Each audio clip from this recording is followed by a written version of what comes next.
They say grief comes in waves. But for me, it came like a flood. Sudden, violent, unstoppable. My name is Amara Okafor, and this is the story of how my husband spoke to me from the grave, and how his voice saved my life. The morning everything was still normal. That morning started like every other morning.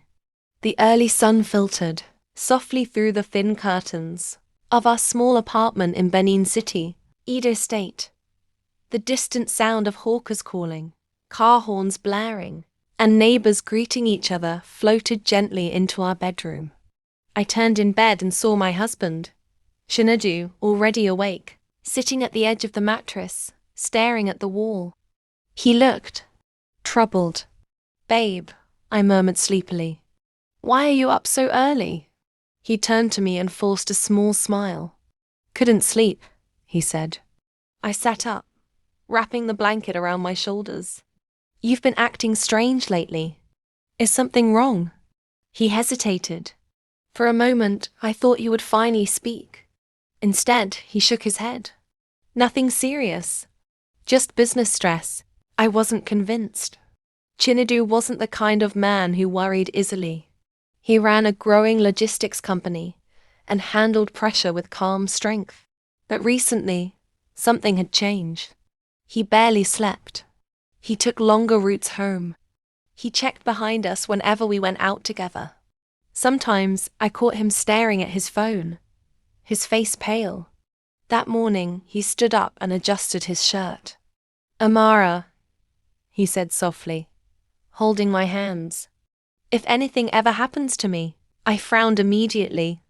"Stop, don't say that," he exhaled slowly. "Just promise me something." "What?" "Promise me you'll always be strong. No matter what." My chest tightened. "Why are you talking like this?" He smiled again, but this time his eyes looked sad. "Because life is unpredictable." I pulled him into a hug. "Nothing will happen to you. We still have a lifetime together." He held me tightly. Too tightly. Like a man who knew he was about to lose everything. Before leaving, he kissed my forehead. "Tonight," he whispered, "I'll tell you something important." I smiled. "Another surprise?" He paused. "Just promise you won't panic." I laughed softly. "I promise." That was the last promise I ever made to him. The call that shattered my world. By noon, the heat had become unbearable. I was in the kitchen, stirring a goosey soup, humming softly to myself, already planning what we would eat for dinner. At exactly 2:17 p.m., my phone rang. Unknown number. I almost ignored it. Almost. "Hello?" I answered. There was panic on the other end. "Is this Mrs. Okafor?" "Yes, this is Central Hospital, Benin. Your husband has been involved in a serious accident. You need to come immediately." The spoon slipped from my hand and clattered loudly against the floor. "What kind of accident?" I whispered. Silence. Then, carefully, the voice said, "Please come as fast as you can." My heart started racing uncontrollably. I grabbed my bag and rushed out. The entire journey to the hospital felt unreal. Traffic noise faded. Faces blurred. Everything moved in slow motion. When I arrived, I saw doctors running, nurses whispering, a white sheet covering a body. I already knew, but my heart refused to accept it. I pushed past everyone. "Chinedu!" I screamed. A nurse tried to hold me back, but I shook her off and pulled the sheet. And there he was. My husband. My world. Cold, lifeless, motionless. I collapsed beside him, screaming until my throat burned. "Wake up! You promised me." "You promised." But promises mean nothing to the dead. The funeral that felt like a lie. News spread fast.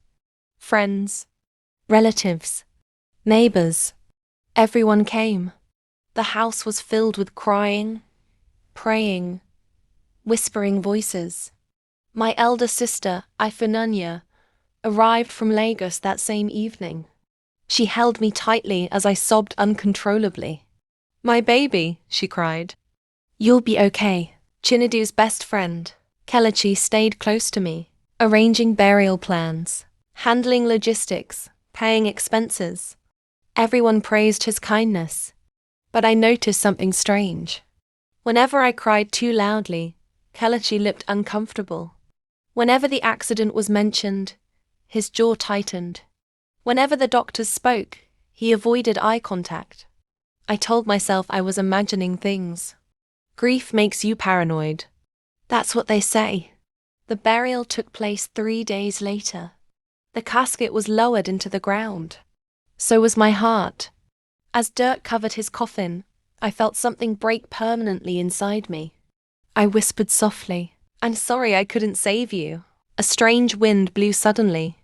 Cold, sharp, and for a brief moment, I felt like someone was standing behind me, watching, listening, waiting. The silence after the storm. After the burial, the house became painfully quiet. Too quiet. No footsteps. No laughter. No voice calling my name. Just echoes. Memories. An unbearable loneliness. I slept with his pillow. I hugged his clothes. I whispered into empty space, "Please come back," but the dead do not return.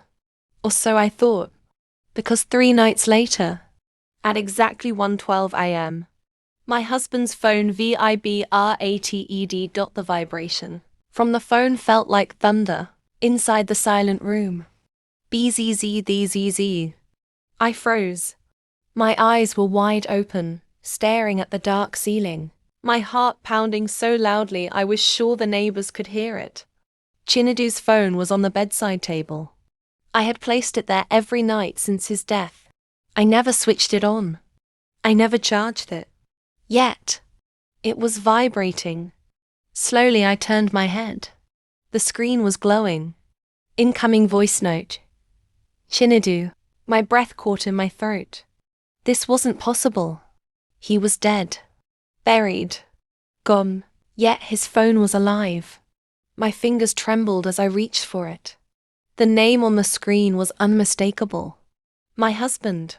Tears flooded my eyes. My heart was screaming at me to press play. My mind was begging me to run. I hesitated for a long moment. Then, with shaking hands, I tapped the screen. The voice that should not exist for 3 seconds. There was only silence. Then, I heard his breathing. Slow, familiar, real. My knees weakened. Then his voice filled the room. "Amara." The sound of my name from his lips shattered everything inside me. I let out a broken cry and dropped the phone. His voice continued, echoing across the cold walls. "If you are hearing this, then I am already dead." My whole body began to shake violently. "I'm sorry I didn't explain everything earlier. I was trying to protect you." My ears rang. Protect me? From what? I don't have much time. They are watching me closely. Fear crawled across my skin. Who were they? This message is programmed. It will only send if my phone has been inactive for 3 days. My chest tightened painfully. So if you are hearing this, then something has gone terribly wrong. Tears streamed freely down my face. I want you to know one thing. My death was not an accident. My heart slammed violently against my ribs. Not an accident? I was murdered. I screamed. The phone slipped from my hand and hit the floor. My entire body went numb. Murdered? Who would want Chinedu dead? Why? I have evidence. His voice continued. Everything is recorded. But I had to hide it carefully. My mind was spinning uncontrollably. This is dangerous, Amara. You must be careful. My breathing became shallow. Trust no one. My blood ran cold. Not friends. Not family. My chest tightened painfully. Someone very close to you is responsible. The message ended. Silence swallowed the room. I lay there, shaking uncontrollably, staring into the darkness. My husband was murdered, and the killer was close to me. The night I did not sleep. I did not sleep that night. Every sound made me jump. Every shadow looked suspicious. The walls felt like they were closing in on me. I replayed the message again and again. Each time, the fear grew stronger. Who? Who could do this? Chinedu was kind, generous, honest. He helped people. He avoided conflict. He trusted easily. Why would anyone want him dead? And what did he mean by someone close to me? My sister? My friends? His friend Kelechi? My stomach twisted painfully. At dawn, I sat on the edge of the bed, staring at the phone. A part of me hoped it was a prank, a cruel mistake. But deep down, I knew it was real. The strange changes. From that morning, everything changed. Every smile looked fake. Every concern felt rehearsed. When Ifeanyi called to check on me, I studied her voice carefully. When Kelechi visited, I watched his eyes. When neighbors stopped to greet me, I measured their reactions. Suddenly, the world felt dangerous. I started locking my doors even during the day. I stopped eating food given to me by visitors. I slept with the lights on. My heart no longer rested. Fear became my constant companion. The second message. That night, I waited. I knew it would come. At exactly 1:12 a.m., the phone vibrated again. This time, I was ready. But nothing could prepare me for what I heard. Amara, I need you to understand everything. His voice was ready, but nothing could prepare me for what I heard. Amara, I need you to understand everything. His voice was calm, but heavy. I discovered something dangerous. Something that could destroy many lives. My chest tightened. There are illegal money transfers happening through my company accounts. My heart skipped. Chinedu's logistics business handled large transactions. I confronted the people involved. My stomach churned.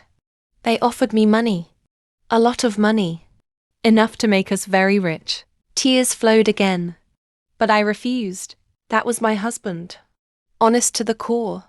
That was when the threats began. My blood ran cold. I started receiving warning calls, messages, strange visits. My breathing grew shallow. They said if I spoke, I would disappear. My hands trembled violently. I knew then that my life was in danger. The message paused briefly. Then his voice dropped lower. And Amara, so is yours. The message ended. The fear that followed me everywhere. From that night onward, I lived like prey. Every footstep behind me made me turn. Every car that slowed near me made my heart pound. Every unknown number sent panic through my veins. I stopped going out unless absolutely necessary. Even inside my home, I didn't feel safe, because the killer was close, watching, waiting, and worst of all, smiling at me. After the second message, fear became my shadow. It followed me everywhere. I could no longer separate safety from danger. Every familiar face suddenly looked like a mask hiding something dark. And the worst part, the killer was smiling at me every day. The house nitrogen monoxide longer felt like home. Our apartment no longer felt like a place of comfort. It felt like a cage. At night, every sound, the ticking clock, the creaking doors, the distant barking of dogs, made my heart race. I slept with the lights on. Sometimes I sat awake until dawn, clutching Chinedu's phone tightly, waiting for the next message, waiting for my dead husband to speak again, waiting for the truth, waiting for danger. The third message. At exactly 1:12 a.m., the phone vibrated again. My breath caught. My hands trembled as I pressed play. Amara, I need you to be very careful now. His voice sounded tired, worried. The people behind this are powerful. My chest tightened. They have influence, connections, money. A chill ran down my spine. They can destroy lives easily. The room felt colder. I tried to gather evidence quietly. My heart pounded. Recordings, documents, transaction proofs. A soft sigh followed.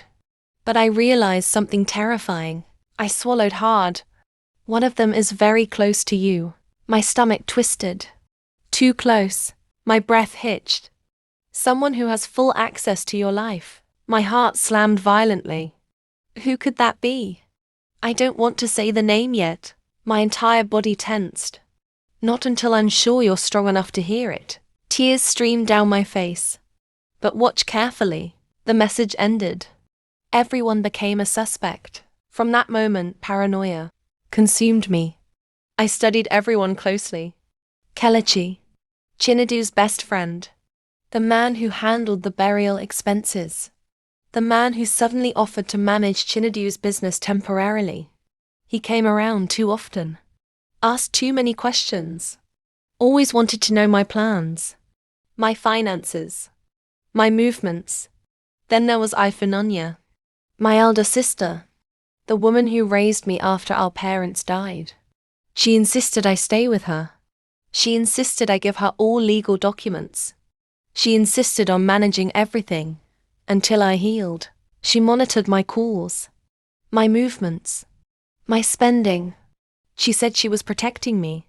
But something about her concern felt too heavy. Too controlling. The strange discovery. One afternoon, while cleaning Chinedu's office, I noticed something strange. One drawer was locked. That wasn't unusual. But what was unusual was that I had never seen him lock it before.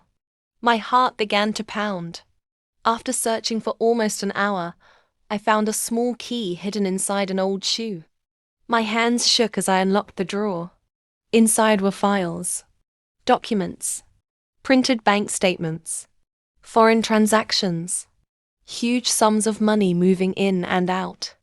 Names I didn't recognize. But one name caught my attention. Iphinonya Okafor. My heart nearly stopped. Why was my sister's name here? Why was she receiving money? Why was she sending money? My vision blurred. My head spun. My hands trembled violently. My sister was involved. But how? And why? The fourth message. That night I barely breathed. At 1:12 a.m., the phone vibrated again. I pressed play instantly. Amara, I wish I didn't have to say this. My heart sank. But I can't protect you anymore. Tears flowed freely. The person behind my death is someone you love deeply. My chest tightened painfully. Someone you trust blindly. My entire body shook. Someone who calls you family. The room spun. No matter how painful it is. My breath stopped. Listen carefully. A pause. Then, it is your sister, Iphinonya. My scream pierced the night. The night my world collapsed. My own sister. The woman who fed me. Protected me. Loved me. Killed my husband? I collapsed onto the floor, crying uncontrollably. My head refused to accept it. My heart refused to believe it. But the evidence, the recordings, the bank transfers, the strange behavior, everything pointed to her. I had been sleeping beside a killer, eating food from a murderer, accepting comfort from a demon wearing my sister's face. And if she could kill Chinedu, she could kill me too. The trap was already set. From that moment, I knew one thing. Iphinonya knew the truth, and she knew I was close to discovering it, which meant my life was now on a ticking clock. Once the truth entered my heart, nothing felt real anymore. My sister, my own blood, the woman who carried me on her back when I was little, the woman who sold her jewelry to send me to school, the woman who wiped my tears when I had my first heartbreak. She was the one who killed my husband. The realization shattered something deep inside me, but I couldn't confront her. Not yet, because Iphinonya was smart, careful, and extremely dangerous, pretending to be blind. From that day, I became an actress in my own life. I smiled when she smiled. I ate when she cooked. I hugged her when she hugged me. But inside, I was trembling. Every spoon of food could be poison. Every cup of water could be death. Every night I slept lightly, ready to jump up at the smallest sound. I hid Chinedu's phone inside my pillowcase. I pretended not to notice the way she studied my face, the way she watched my reactions, the way she asked casual but probing questions. Amara, have you checked Chinedu's phone recently? Are you sure you're coping well? You're not hiding anything from me, right? Each question was a knife pressing slowly into my chest. The fifth message, at 1:12 a.m., my heart was already pounding. The vibration came. I pressed play. Amara, you are running out of time. My blood ran cold. She suspects you. My breath caught. She's afraid you will discover everything. My hands shook violently. Once she feels cornered. A pause. She will kill you. I bit my lip to stop myself from crying out. The evidence is hidden where she will never think to look. My ears strained. Inside the old generator in our storehouse, hope sparked inside my fear. I recorded every conversation. My heart raced. Every transaction. Tears streamed down my face. Everything she did. His voice softened. You were always my light. A sob escaped my throat. I'm sorry I couldn't protect you longer. The message ended. The trap. 2 days later, MamaNneka prepared dinner herself. That alone was suspicious. She rarely cooked. She preferred ordering food. But that evening, she insisted. Sit. Let me take care of you today, she said gently. Her smile was warm. Too warm. I watched her movements carefully. She moved slowly, deliberately. Her eyes flickered toward the kitchen counter repeatedly. My heart pounded violently. Something was wrong. When she wasn't looking, I quietly switched our plates. My fingers trembled. My entire body shook. We ate in silence. She finished first. 10 minutes later, she started sweating. Her breathing changed. Her hands trembled. She clutched her stomach. Amara, she gasped. What's happening? Then she collapsed. The house exploded into chaos. I screamed for help. Neighbors rushed in. An ambulance was called. But I already knew. She had poisoned the food. She had intended for me to die. The confession. At the hospital, doctors stabilized her. Police were called after toxic substances were found in her blood. When confronted, she broke down. Her confession poured out like venom. She was drowning in gambling debt. Powerful men had threatened her life. They demanded she bring someone into their money laundering scheme. She chose my husband. When Chinedu refused to stay silent, they pressured her. She planned the accident. She arranged the brakes. She watched him die. All for money. All for survival. All for greed.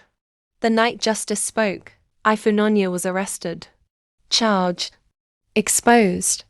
The evidence hidden inside the generator sealed her fate. Recordings. Transfers. Messages. Everything. The truth finally stood in the light. But justice did not heal my heart. Nothing could. Because betrayal from blood cuts deeper than any knife. Thank you for watching. Don't forget to subscribe, like and share so you don't miss our next stories.